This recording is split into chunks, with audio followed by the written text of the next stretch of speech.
Chapter 4. And the children of Israel again did evil in the sight of the Lord, when Ehud was dead, and the Lord sold them into the hand of Jabin king of Canaan, that reigned in Hazor, the captain of whose host was Sisera, which dwelt in Harosheth of the Gentiles. And the children of Israel cried unto the Lord, for he had 900 chariots of iron, and 20 years he mightily oppressed the children of Israel. And Deborah, a prophetess, the wife of Lapidoth, she judged Israel at that time. And she dwelt under the palm tree of Deborah between Ramah and Bethel in Mount Ephraim. And the children of Israel came up to her for judgment.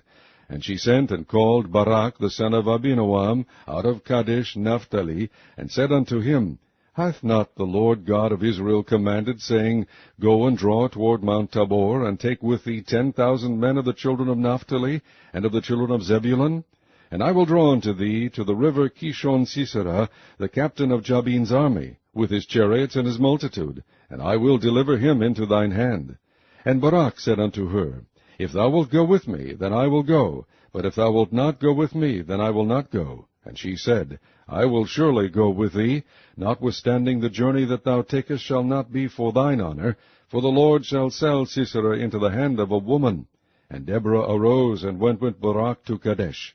And Barak called Zebulun and Naphtali to Kadesh, and he went up with 10,000 men at his feet. And Deborah went up with him. Now Heber the Kenite, which was of the children of Hobab, the father-in-law of Moses, had severed himself from the Kenites, and pitched his tent into the plain of Zaanaim, which is by Kadesh. And they shewed Sisera that Barak the son of Abinoam was gone up to Mount Tabor. And Sisera gathered together all his chariots, even 900 chariots of iron, and all the people that were with him, from Harosheth of the Gentiles unto the river of Kishon. And Deborah said unto Barak, Up, for this is the day in which the Lord hath delivered Sisera into thine hand. Is not the Lord gone out before thee? So Barak went down from Mount Tabor, and 10,000 men after him. And the Lord discomfited Sisera, and all his chariots, and all his host, with the edge of the sword before Barak, so that Sisera lighted down off his chariot, and fled away on his feet. But Barak pursued after the chariots, and after the host, unto Harosheth of the Gentiles, and all the host of Sisera fell upon the edge of the sword, and there was not a man left. Howbeit Sisera fled away on his feet to the tent of Jael, the wife of Heber the Kenite, for there was peace between Jabin the king of Hazor, and the house of Heber the Kenite. And Jael went out to meet Sisera, and said unto him, Turn in, my lord, turn in to me, fear not. And when he had turned in unto her into the tent, she covered him with a mantle. And he said unto her, Give me, I pray thee, a little water to drink, for I am thirsty. And she opened a bottle of milk, and gave him drink, and covered him. Again he said unto her, Stand in the door of the tent, and it shall be, when any man doth come and inquire of thee, and say, Is there any man here? That thou shalt say, No. Then Jael, Heber's wife, took a nail of the tent, and took an hammer in her hand, and went softly unto him, and smote the nail into his temples, and fastened it into the ground, for he was fast asleep and weary. So he died. And behold, as Barak pursued Sisera, Jael came out to meet him, and said unto him, Come, and I will shew thee the man whom thou seekest. And when he came into her tent, behold, Sisera lay dead, and the nail was in his temples.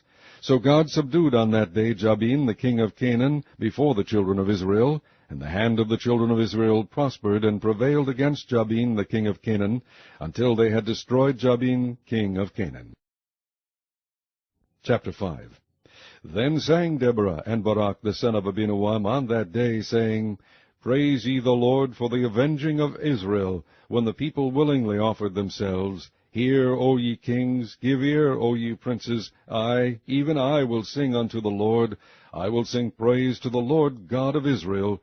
Lord, when thou wentest out of Seir, when thou marchest out of the field of Edom, the earth trembled, and the heavens dropped, the clouds also dropped water. The mountains melted from before the Lord, even that Sinai from before the Lord God of Israel. In the days of Shamgar the son of Anath, in the days of Jael, the highways were unoccupied, and the travelers walked through byways. The inhabitants of the villages ceased, they ceased in Israel, until that I, Deborah, arose, that I arose a mother in Israel. They chose new gods. Then was war in the gates. Was there a shield or spear seen among 40,000 in Israel? My heart is toward the governors of Israel, that offered themselves willingly among the people. Bless ye the Lord. Speak ye that ride on white asses, ye that sit in judgment, and walk by the way. They that are delivered from the noise of archers in the places of drawing water, there shall they rehearse the righteous acts of the Lord, even the righteous acts toward the inhabitants of his villages in Israel. Then shall the people of the Lord go down to the gates. Awake, awake, Deborah! Awake, awake, utter a song! Arise, Barak, and lead thy captivity captive, thou son of Abinoam. Then he made him that remaineth have dominion over the nobles among the people. The Lord made me have dominion over the mighty. Out of Ephraim was there a root of them against Amalek, after thee, Benjamin, among thy people. Out of Machir came down governors, and out of Zebulun they that handled the pen of the writer. And the princes of Issachar were with Deborah, even Issachar and also Barak. He was sent on foot into the valley. For the divisions of Reuben there were great thoughts of heart.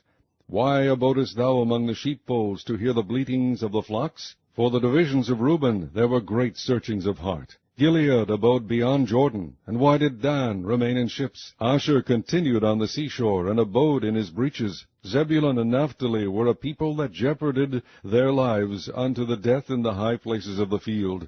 The kings came and fought. They fought the kings of Canaan in Taanach. By the waters of Megiddo they took no gain of money. They fought from heaven. The stars in their courses fought against Sisera. The river of Kishon swept them away, that ancient river, the river Kishon. O my soul, thou hast trodden down strength. Then were the horse-hoofs broken by the means of the prancings of their mighty ones. Curse ye Meroz, said the angel of the Lord, curse ye bitterly the inhabitants thereof, because they came not to help of the Lord against the mighty. Blessed above women shall Jael, the wife of Heber the Kenite, be. Blessed shall she be above women in the tent. He asked water, and she gave him milk. She brought forth butter in a lordly dish. She put her hand to the nail, and her right hand to the workman's hammer, and with the hammer she smote Sisera. She smote off his head, when she had pierced and stricken through his temples. At her feet he bowed, he fell, he lay down. At her feet he bowed, he fell. Where he bowed, there he fell down dead.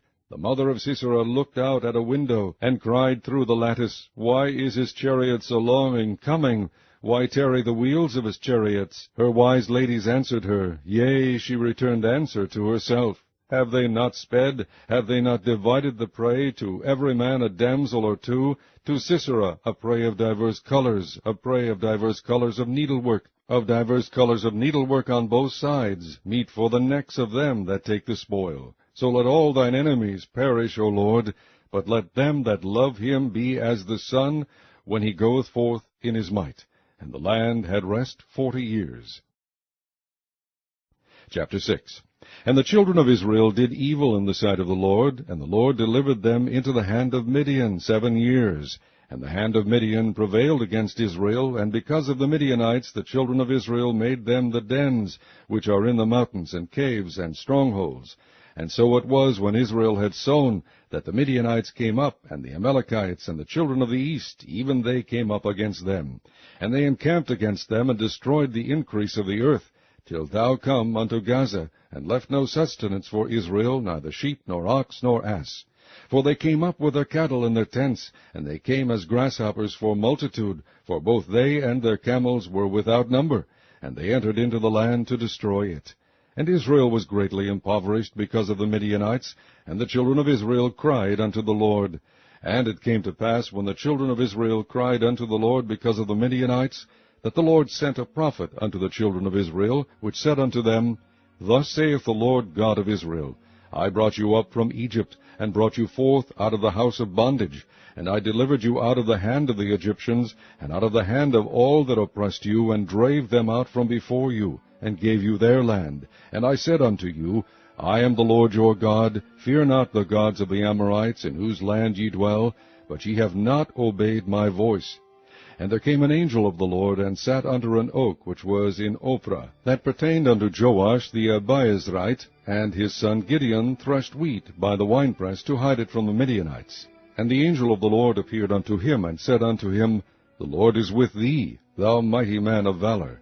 And Gideon said unto him, O my Lord, if the Lord be with us, why then is all this befallen us? And where be all his miracles which our fathers told us of, saying, Did not the Lord bring us up from Egypt? But now the Lord hath forsaken us, and delivered us into the hands of the Midianites. And the Lord looked upon him, and said, Go in this thy might, and thou shalt save Israel from the hand of the Midianites. Have not I sent thee? And he said unto him, O my Lord, wherewith shall I save Israel? Behold, my family is poor in Manasseh, and I am the least in my father's house. And the Lord said unto him, Surely I will be with thee, and thou shalt smite the Midianites as one man.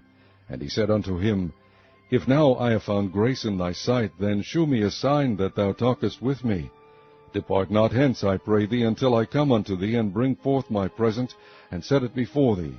And he said, I will tarry until thou come again. And Gideon went in, and made ready a kid, and unleavened cakes of an ephah of flour. The flesh he put in a basket, and he put the broth in a pot, and brought it out unto him under the oak, and presented it. And the angel of God said unto him, Take the flesh and the unleavened cakes, and lay them upon this rock, and pour out the broth. And he did so. Then the angel of the Lord put forth the end of the staff that was in his hand, and touched the flesh and the unleavened cakes. And there rose up fire out of the rock, and consumed the flesh and the unleavened cakes. Then the angel of the Lord departed out of his sight. And when Gideon perceived that he was an angel of the Lord, Gideon said, Alas, O Lord God, for because I have seen an angel of the Lord face to face. And the Lord said unto him, Peace be unto thee, fear not, thou shalt not die. Then Gideon built an altar there unto the Lord, and called it Jehovah Shalom. Unto this day it is yet in Ophrah of the Abiezrites. And it came to pass the same night that the Lord said unto him, Take thy father's young bullock, even the second bullock of 7 years old, and throw down the altar of Baal that thy father hath, and cut down the grove that is by it, and build an altar unto the Lord thy God upon the top of this rock, in the ordered place, and take the second bullock, and offer a burnt sacrifice with the wood of the grove which thou shalt cut down. Then Gideon took 10 men of his servants, and did as the Lord had said unto him. And so it was, because he feared his father's household, and the men of the city, that he could not do it by day, that he did it by night. And when the men of the city arose early in the morning, behold, the altar of Baal was cast down, and the grove was cut down that was by it, and the second bullock was offered upon the altar that was built. And they said one to another, Who hath done this thing? And when they inquired and asked, they said, Gideon the son of Joash hath done this thing. Then the men of the city said unto Joash, Bring out thy son, that he may die, because he hath cast down the altar of Baal, and because he hath cut down the grove that was by it. And Joash said unto all that stood against him, Will ye plead for Baal? Will ye save him? He that will plead for him, let him be put to death whilst it is yet morning. If he be a god, let him plead for himself, because one hath cast down his altar. Therefore on that day he called him Jerubbaal, saying, Let Baal plead against him, because he hath thrown down his altar. Then all the Midianites and the Amalekites and the children of the east were gathered together, and went over, and pitched in the valley of Jezreel. But the Spirit of the Lord came upon Gideon, and he blew a trumpet, and Abiezer was gathered after him. And he sent messengers throughout all Manasseh, who also was gathered after him. And he sent messengers unto Asher, and unto Zebulun, and unto Naphtali, and they came up to meet them. And Gideon said unto God, If thou wilt save Israel by mine hand, as thou hast said, behold, I will put a fleece of wool in the floor, and if the dew be on the fleece only, and it be dry upon all the earth beside, then shall I know that thou wilt save Israel by mine hand, as thou hast said. And it was so, for he rose up early on the morrow, and thrust the fleece together, and wringed the dew out of the fleece, a bowl full of water. And Gideon said unto God, Let not thine anger be hot against me, and I will speak but this once. Let me prove, I pray thee, but this once with the fleece. Let it now be dry only upon the fleece, and upon all the ground let there be dew. And God did so that night, for it was dry upon the fleece only, and there was dew on all the ground.